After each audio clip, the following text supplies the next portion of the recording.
यहाँ पे एक ट्रिक याद रखनी है आपको, स्पेशल नाराज, यानी कि अगर कोई नाराज हो जाता है आपसे तो आपको उसे मनाने के लिए कुछ स्पेशल करना पड़ेगा। सच्चे जीडी 2025 की तैयारी करने वालों के लिए आज हम प्रॉफिट एंड लॉस का लास्ट पार्ट यानी कि पार्ट 5 लेके आया हूँ। एक दुकानदार ने कुछ सामान 1280 रुपए में खरीदा और उसने एक तिहाई सामान 15% की हानि पर बेचा। शेष को कितने परसेंट लाभ पर बेचा जाए ताकि पूरे लेन देन में 15% का लाभ हो। यहाँ पर जो ये रुपए की वैल्यू दे रखी है उसको हमें कंसीडर नहीं करना है, हम सीधे अपने तरीके से करेंगे। कैसे करेंगे देखिए, कह रहा उसने एक तिहाई सामान इतने में बेचा कह रहा है।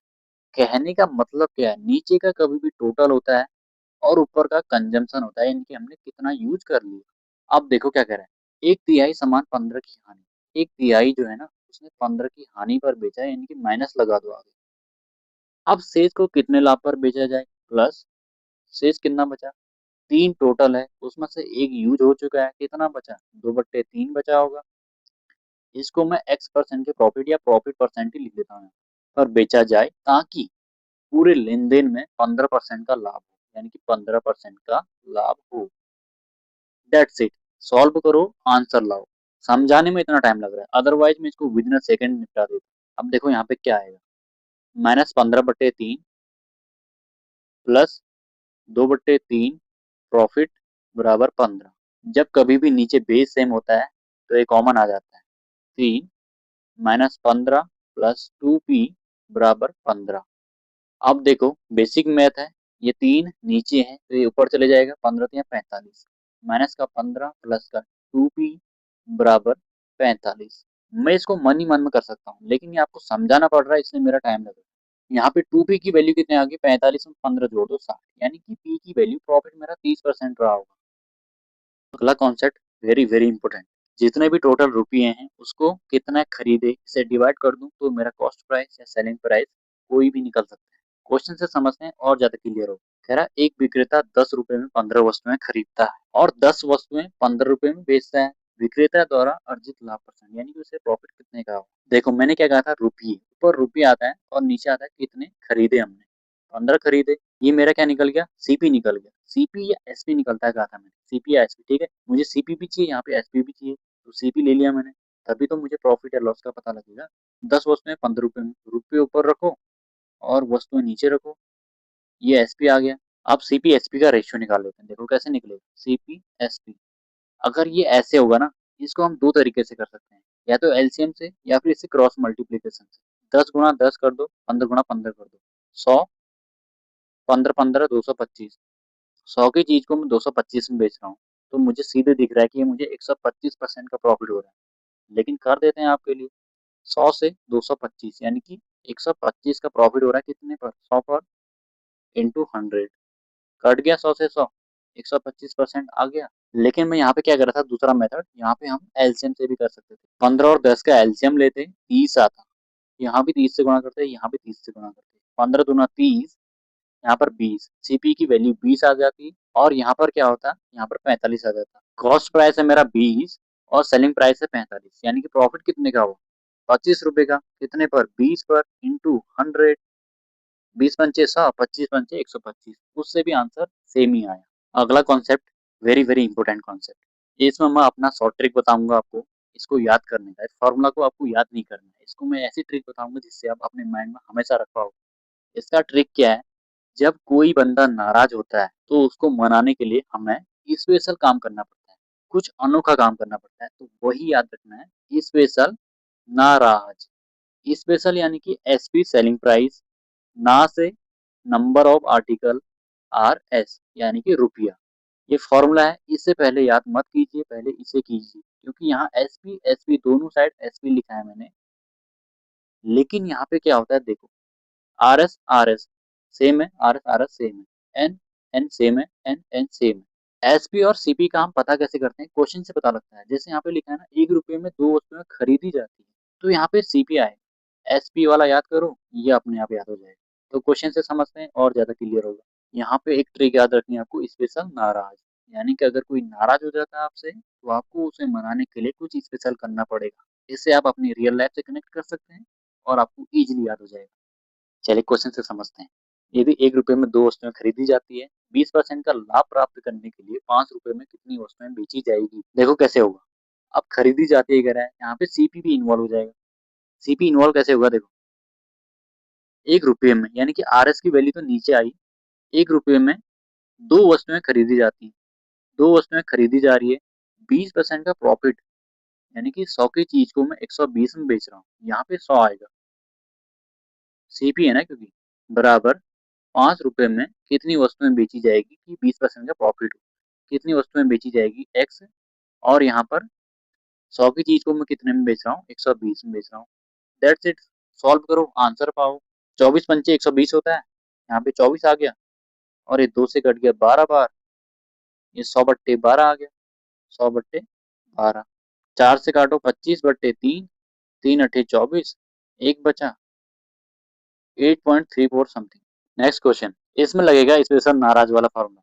यदि 20% की हानि पर 160 रुपए में 50 केले बेचे जाते हैं तो 10% का लाभ अर्जित करने के लिए उसे 1540 रुपए में कितने केले बेचने चाहिए।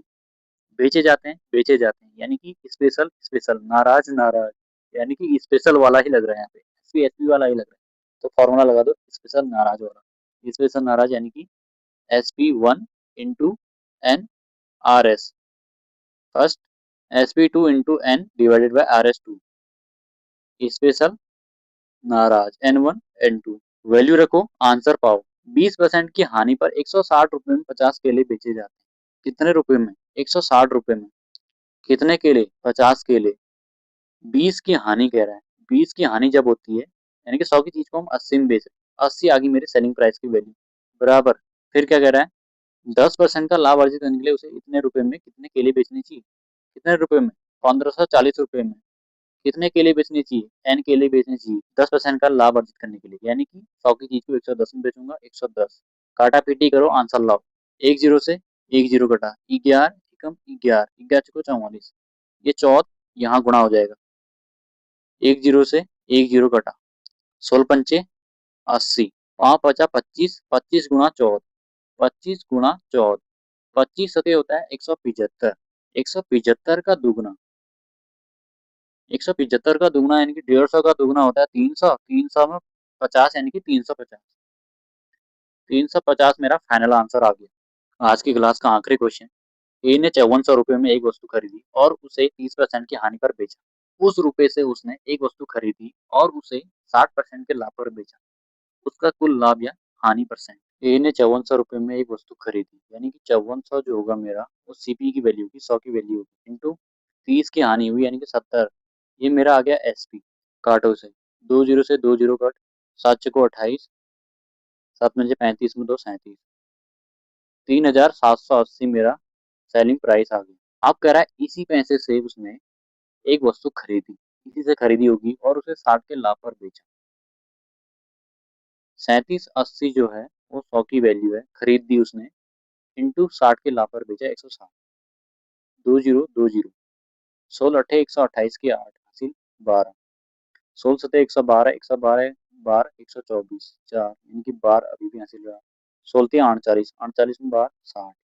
अब 6048 उसका एसपी आ गया, 5400 में खरीदा था और बेच उसने कितने में दिया, 6048 में, 6048 माइनस 5400, 8 में 0 8, 4 में 0 4, 10 में 4 6, 5 में 5, यानी कि 648 का उसे प्रॉफिट हुआ होगा कितने में, 5400 पर, इंटू 100, 2 जीरो से 2 जीरो कट, 648/54, 6 से काटो, एकम 6, 6 × 48, 6 नम 54, 12 नम 108, यानी कि 12% का उसे प्रॉफिट हुआ होगा। लेकिन यहाँ पे कंफ्यूजन ये होता है कि पहले तो उसने 5400 रुपये में खरीदा था, ये उसका एसपी आ गया था, लेकिन फिर उसने इसी में खरीदा था, तो ये कॉस्ट प्राइस जुड़ा क्यों नहीं, क्योंकि ये मेरे सीपी का पार्ट नहीं है, मैं ऑलरेडी चीजों को खरीद चुका हूँ, सीपी नहीं जुड़ेगा बीच में, चाहे मैं कितने का खरीदूं या बेचूं, लास्ट में वही काउंट होगा जो मैंने पहले खरीदा था और लास्ट में कितने में बेचा। फॉर एग्जाम्पल, मैंने 100 रुपए की एक बॉल खरीदी और 30% के लॉस पर बेच दिया, यानी कि 70 रुपए में मैंने बेच दिया, लेकिन लाभ कमाने के आस में मैंने दोबारा उसी रुपये से एक बॉल खरीदी, यानी कि 70 रुपए में मैंने बॉल खरीदी और 20% के प्रॉफिट पर बेच दी, तब मेरा एसपी रहा होगा 84 रुपये, यानी कि मुझे मिले कितने होंगे उस बॉल के, 84 रुपये। अब मुझे ओवरऑल प्रॉफिट या लॉस हुआ है उसका मुझे कैसे पता लगेगा, स्टार्टिंग में मैंने कितने का खरीदा था और लास्ट में मैंने कितने में बेचा, 100 में खरीदा था, 84 में बेच दिया, यानी कि मुझे 16 का लॉस हुआ होगा। जो बीच में मैंने दोबारा खरीदा कह रहा हूँ, वो मेरा कॉस्ट प्राइस में ऐड नहीं होगा, क्योंकि वो कॉस्ट प्राइस का हिस्सा नहीं है। वो मेरा कॉस्ट प्राइस का हिस्सा नहीं है, लेकिन सेलिंग प्राइस को डिसाइड करने में वो अपना कंट्रीब्यूशन दे रहा है, इसलिए उसको हम नहीं जोड़ेंगे। हम प्रॉफिट एंड लॉस का पता लगाने के लिए हमें इनिशियल और फाइनल वैल्यू चाहिए होती है, कितने में खरीदा और कितने में बेचा। या इसको हम दूसरे तरीके से भी कर सकते हैं, जैसे मेरे पास सीपी कितना था, 5400। अब मैं एसपी एक ही बारे में निकाल दूंगा। एसपी कैसे निकालूंगा, देखो 5400, 30 की हानि होती है, यानी कि 70%। इसी से खरीदा, फिर 60% के लाभ पर बेच दिया गया है, यानी कि 160/100।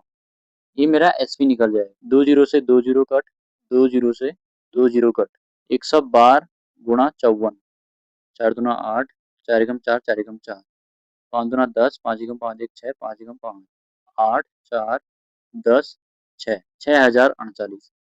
5400 में खरीदा, 6038 में बेच दिया, प्रॉफिट निकल गया मेरा 638 का। प्रॉफिट परसेंट निकल गया, दैट्स इट। इस टाइप के क्वेश्चन को करने का मेथड तीसरा है शॉर्टकट मेथड। फॉर्मूला है 100 प्लस प्रॉफिट परसेंट गुणा 100 minus loss percent divided by 100 minus 100। अगर सॉल्व करके लास्ट में पॉजिटिव आए तो प्रॉफिट, सॉल्व करके लास्ट में नेगेटिव आए तो loss. That's it. Loss percent 20% दे रखा है और प्रॉफिट परसेंट 60% दे रखा है। 100 प्लस प्रॉफिट परसेंट, प्रॉफिट कितने का होगा 60% का, यानी कि 160 गुणा 100 माइनस लॉस परसेंट, यानी कि 30 का लॉस हो रखा है तो 70 आ जाएगा यहाँ पे, बटे 100 माइनस 100। तो 20 से 20 कटे, 16 से 112, 112 में 100 घटा 12, पॉजिटिव का आ गया, यानी कि 12% का प्रॉफिट।